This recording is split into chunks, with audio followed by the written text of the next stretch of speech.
Today is April 19th, 2024, and it's been a pretty rewarding day for me. Check out these artichokes. Did you know artichokes are flowers? I like to take time to notice the smaller plants and animals that are around me. Changing gears just a little bit here. I like mountain laurels, so today I also completed another outstanding project, and that was to basically score a bunch of mountain laurel seeds so I could propagate some more.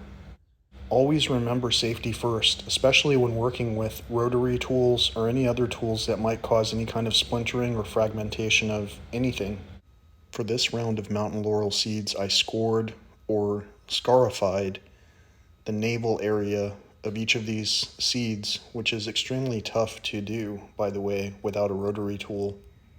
This helps to quickly replicate the eventual breakdown of the shell that would happen in the wild, or in this case, in the subdivisions, which I guess are pretty wild as well.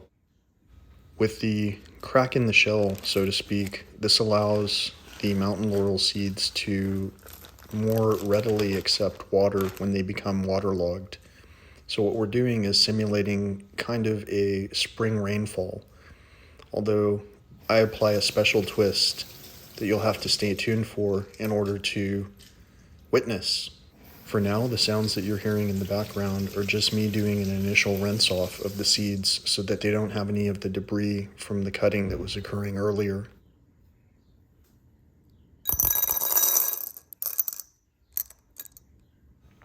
At this point, I'm no longer counting the seeds, so I'll let you do that, but I am counting the approximate percentage of germination. And the way that I'm doing that is just by basically knowing how many I put in the ground, where I put them, and watching to see how many results we're able to observe. So far, the success rate has been kind of low. However, a recent success gave me enough confidence to do this again.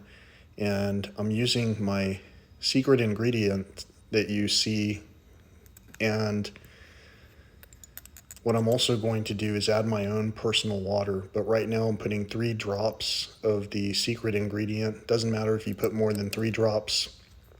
More of that secret ingredient definitely will not harm the seedlings. And if you have a seed that doesn't comply like the rest of them, sometimes applying just another drop of that magic formula can cause some different type of compliance among the seeds that are behaving differently, for lack of a better way to put it. By using my own water in this process, what I mean is that I'm literally taking my container of water that I've been actively drinking, and I'll be sharing that water with my seedlings, with our seedlings, I guess we can call it, since we're raising these together at this point. So this is water of my own that I'm sharing with these seedlings. And as you can see, there's one that is behaving a little bit differently.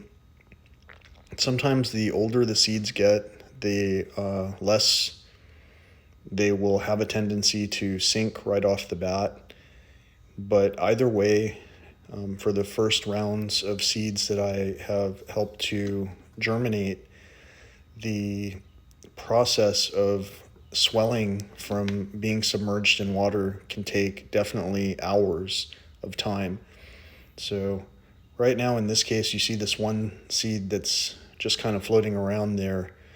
I'm going to give it one more opportunity to behave like the rest of them. This doesn't mean they all need to be submerged in order to successfully germinate.